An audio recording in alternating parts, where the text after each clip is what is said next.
Coforge के शेयरों में 6 मई को पंख लग गए। सुबह में शेयर मजबूत खुले, कुछ ही देर में 9% तक उछल गए।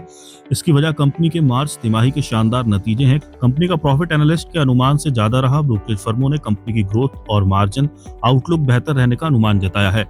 कोफेज का शेयर 11:20 पर 9.5% चढ़कर 1,274 रुपए पर चल रहा था। मार्च तिमाही में कंपनी का नेट प्रॉफिट साल दर साल आधार पर 145% उछलकर 612 करोड़ रुपए रहा। सीएनबीसी टीवी 18 के पोल में एनालिस्ट ने कंपनी का प्रॉफिट 448 करोड़ रुपए रहने का अनुमान जताया था।